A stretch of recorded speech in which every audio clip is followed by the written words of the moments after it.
আসসালামু আলাইকুম। এনটিভির দর্শকদের স্বাগত জানাচ্ছি আমি স্পেশাল করেসপন্ডেন্ট জাহিদুর রহমান।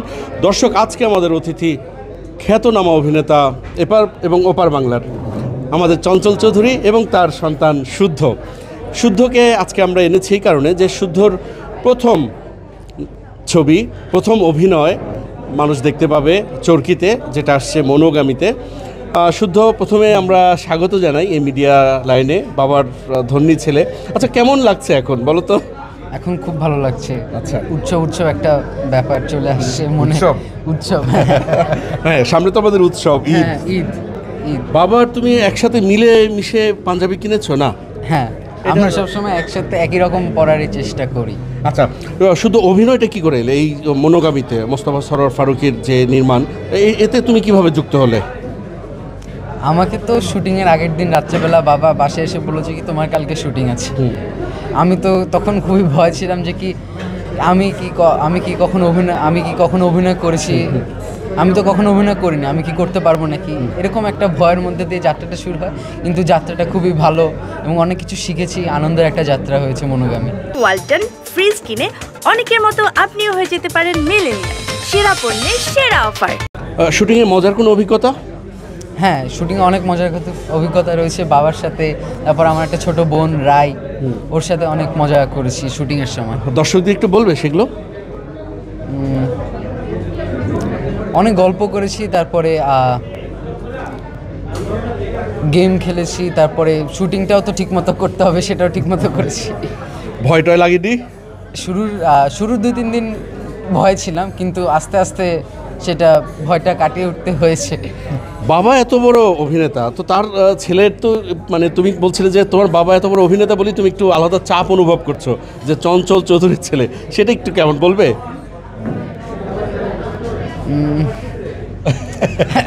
এখনো চাপ অনুভবই করছি। আচ্ছা, তুমি কি পড়ছো? তোমার লক্ষ্য কি জীবনে? আমি এখন সেন্ট জোসেফ পড়ছি, ক্লাস 8-এ। আমার অভিনয়ের প্রতি ইচ্ছা আছে, তারপরে গানটা তো শিখছি। বাবার মতন হওয়ার বেশি ইচ্ছা। তোমার কে সবচেয়ে বেশি কে ভালোবাসে, মা না বাবা? দুইজনই সমানভাবে। ও মা, 50-50? হ্যাঁ, না 100-100। আচ্ছা, আমরা আসবো চঞ্চল চৌধুরীর কাছে। মিস্টার চৌধুরী, প্রথমে আপনাকে স্বাগত জানাই যে আজকে আপনার সন্তান সহ আমরা পেয়েছি। আপনার কেমন বাবা হিসেবে অনুভূতিটা হচ্ছে যে আপনার সন্তান আপনার সাথে অভিনয় করলো, তার অভিষেক ঘটলো? হ্যাঁ, সেটা হচ্ছে যে ও তো একটা প্রেশারের মধ্যে ছিল, যেটা ও বললো, আসলেই তো একটা চাপ, কারণ কখনো অভিনয় করেনি, তাও আবার মোস্তফা সরোয়ার ফারুকীর সঙ্গে কাজ করা, একটা এরকম একটা ফিল্ম, বড় একটা প্রজেক্ট, সেটা যেমন ইম্পর্টেন্ট ছিল, সেই সাথে ওর কাজ করবে কি করবে না করবে ঠিক মতো। আমি নিজেই সবসময় নিজের টেনশনে থাকি, একটা চরিত্র পেলে পরে খুব চ্যালেঞ্জিং চরিত্র, আর স্বভাবতই প্রধান চরিত্রে যখন অভিনয় করি তখন প্রেশারটা একটু আলাদা থাকে আমার নিজেকে নিয়েই। সেই সঙ্গে আবার ছেলে অভিনয় করছে, এটাও আমার জন্য একটা চাপের ওপর চাপ ছিল। কিন্তু আমি ওটা মাথায় নেওয়ার চেষ্টা করি নাই, কারণ আমি একটু খুব ভালো করে জানি যে সরোয়ার ভাই ওকে দিয়ে যা করানোর করিয়ে নেবে। তা সব কিছু মিলিয়েই, তবে কিছু কিছু সিকোয়েন্স ওর সঙ্গে আমার ছিল, খুব ইমোশনাল সিকোয়েন্স। একটা জিনিস হচ্ছে যে ওদের সুবিধা শুধু ও না, রাই ছিল, রাই ওর যে বোনের চরিত্রে অভিনয় করেছে, তা রাই এবং ও দুজনে খুব ভালো করেছে আর কি। এবং এটা সরোয়ার ভাই ওদের থেকেও আলাদাভাবে ওদের অভিনয় দেখার পরে আলাদা একটা ডাইমেনশন উনি ওনার মতো ক্রিয়েট করেছেন মনোগামীতে। তা সব কিছু মিলিয়েই এটা আমার জন্য অনেক ভালো লাগা। আমি তো অবশ্যই চাইবো যে আমার সন্তান একটু গান বাজনার প্রতি, অভিনয়ের প্রতি করুক বা না করুক, কিন্তু স্পেশাল একটা দুর্বলতা যেন থাকে, ভালোবাসা যেন থাকে। ও গান শুনবে, ও কবিতা আবৃত্তি শুনবে, ও অভিনয় দেখবে, তো সেই জিনিসটা আছে। কিন্তু অভিনয় করার প্রতিও যে ওর একটা আগ্রহ জন্ম নিয়েছে, এটা আমার জন্য অনেক ভালো লাগে। এবং সেক্ষেত্রে এটা তো অনেক কঠিন রাস্তা, এটা ও আমার ছেলে হিসাবে হয়তো প্রথম কাজটা করলো, সেক্ষেত্রে এত এত সাংবাদিকের সামনেও কথা বলছে, এটা তো সবার পক্ষে তো সম্ভব না।